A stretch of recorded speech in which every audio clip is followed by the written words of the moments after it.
You've been wondering why everything around you suddenly feels unfamiliar, why people you once leaned on are distancing themselves, why your comfort zone is collapsing.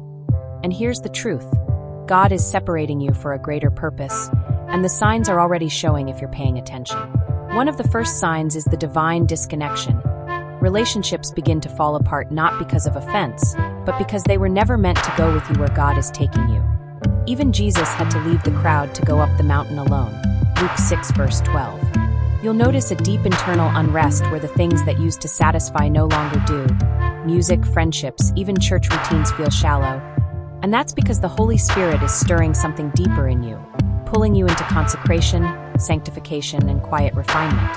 Another sign is the silence of heaven. When your prayers seem to echo back at you, and you feel abandoned, it's often God's way of drawing you into dependence, stripping away noise so you can finally hear His voice clearly. Remember, Elijah didn't hear God in the fire or the earthquake, but in the still small voice, 1 Kings 19 verse 12. You may also begin to experience increased warfare, mental, emotional, even spiritual attacks intensify, not because you're failing, but because you're on the verge of stepping into divine alignment, and the enemy senses it. Ephesians 6 verse 12 warns us that we wrestle not against flesh and blood, and that kind of opposition is proof that your calling carries weight. There's also the burden of vision.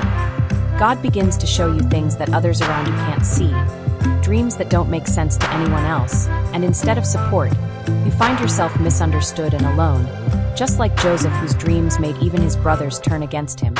Genesis 37 verse 5. The separation becomes more than physical. It becomes spiritual, and God starts convicting you over things that others freely enjoy, setting you apart not as punishment, but preparation. You'll often face seasons of hiddenness where nothing seems to be moving.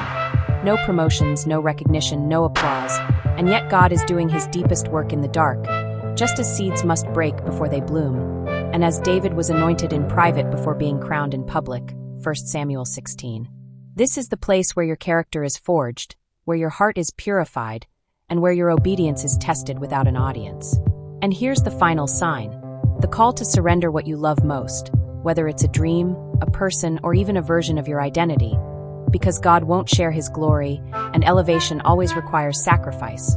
Just like Abraham had to lay Isaac on the altar, Genesis 22, you'll be asked to give back to God the very thing He gave you.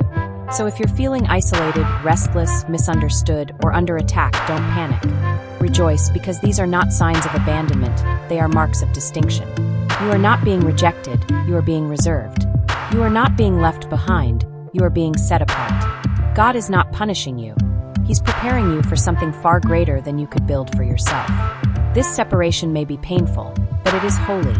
And if you remain faithful in the wilderness, you'll walk boldly into the promise.